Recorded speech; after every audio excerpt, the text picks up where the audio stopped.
ती श्रीमंती कांता प्रेम राजपूत यांनी तक्रार दिली। तिच्या तक्रारीवरून 7 जणांविरुद्ध गुन्हा दाखल झालेला आहे। त्याच्यापैकी 2 आरोपी अटक केलेले आहेत। जुली वाघरी, विष्णू वाघरी हे अटक आहेत। बाकीच्यांचा आरोपीचा शोध चालू आहे। त्यांच्या आपसात वाद असल्यामुळे त्यांची भांडणं झालेली आहे। तर दोन्ही लोकांवर कारवाई करत आहोत आणि त्यांच्यावर पुन्हा प्रतिबंधक कारवाई करण्याची सुद्धा तजवीज ठेवली आहे। सर, या वादाचं कारण काय होतं आणि काल या प्रकारात काही आणखी गुन्हा दाखल होता का? हा, त्याच्यात एक याआधी 324चा गुन्हा दाखल आहे आणि त्यांचा आपसात एकाच समाजाचे आहेत। त्याच्यामुळं चालीरीती परंपरेवरून त्यांचे वाद आहेत। त्या संदर्भात गुन्हे दाखल झालेले आहेत। पुढील तपास करत आहोत। 6 बजे हमारे घर पे पत्थर मारने लगे लड़के लोग। कल भी कंप्लेंट दिया, कल भी मेरी मम्मी का सिर भी फाड़ दिया, भाई लोग को घर से मार के भगा दिया। आज तो फिर वो लोग ने हद ही कर दी। मेरे को कपड़े फिकड़े फाड़ के मेरे को नंगा करके उधर रास्ते पे मारा है बहुत। मेरी माँ को भी बहुत मारा है।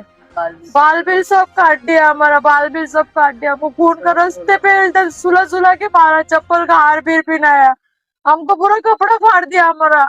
बस हमको न्याय चाहिए और दूसरा कुछ भी नहीं चाहिए। इस घटना में कितने लोग शामिल थे? 25 से 20 जन थे वो लोग, बहुत जन थे मारने वाले। 50 जन थे वो लोग, बहुत जन। विठलवाड़ी, अपना विठलवाड़ी हड़क में माता चौक पे शिवसेना ऑफिस में भी मारा हम लोग को। प्रमुख के सामने हमको मारा उधर शिवसेना ऑफिस में। कोई कुछ नहीं बोला। पुलिस के सामने जीप में से निकाल के मारा हम लोग को, तो भी कोई कुछ नहीं बोला। मध्यवर्ती पोलीस स्टेशन उल्हास 3 या ठिकाणी गुन्हा दाखल आहे।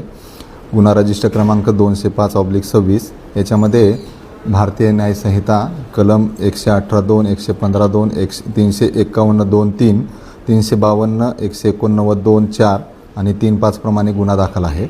याच्यामध्ये एकूण 7 आरोपी आपण निष्पन्न केलेले आहेत। त्यापैकी 2 आरोपींना अटक केलेलं आहे।